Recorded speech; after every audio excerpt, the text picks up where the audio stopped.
अगर किसी को एक ही महीने में 2 बार हैज आ जाए तो क्या ऐसी औरत को प्रेगनेंसी हो सकती है? ये इनका सवाल है। ये बात याद रखें, पहले तो ये समझ लें कि क्या एक ही महीने में 2 बार पीरियड्स हो सकते हैं? सबसे पहले ये बात याद रखें कि औरत को जब पीरियड्स होते हैं तो उसमें कम अज़ कम 2 पीरियड्स के दरमियान में 15 दिन का फासला होना लाज़मी है। अब पीरियड्स खत्म हुए, उसके बाद अभी तक अगर 15 दिन भी कंप्लीट नहीं हुए थे, उससे पहले दोबारा फिर इस तरह ब्लीडिंग हो गई तो वो पीरियड्स नहीं है, वो किसी और वजह से है।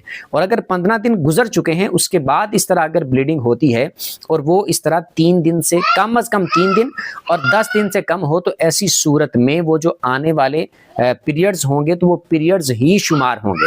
दूसरी बात ये कि ऐसी औरत को क्या प्रेगनेंसी हो सकती है? तो बिल्कुल हो सकती है। और ये भी बात याद रखिएगा कि जिस खातून को पीरियड्स ना होते हों, हैज़ ना आता हो, उसके लिए प्रेगनेंसी वाला मामला या तो आप यूं कह सकते हैं कि उसको हो ही नहीं सकता, वो प्रेग्नेंट नहीं हो सकती, या फिर यूं कह सकते हैं कि अगर ऐसा हो जाए तो फिर जो ग्रोथ होनी होती है बेबी की, चूंकि वो उस ब्लीडिंग के साथ होती है जो पीरियड्स के दिनों में आता है, और जब औरत प्रेग्नेंट हो जाती है तो वो ब्लीडिंग जो होती है वो रुक जाती है और उसी से बेबी की ग्रोथ होती है। तो अगर कोई ऐसी खातून हो कि उसको पीरियड्स वाला मामला ना होता हो तो उसके लिए इस तरह बेबी प्रेग्नेंट होना, फिर बेबी की ग्रोथ होना, ये नामुमकिन नहीं तो कम अज़ कम बहुत मुश्किल है।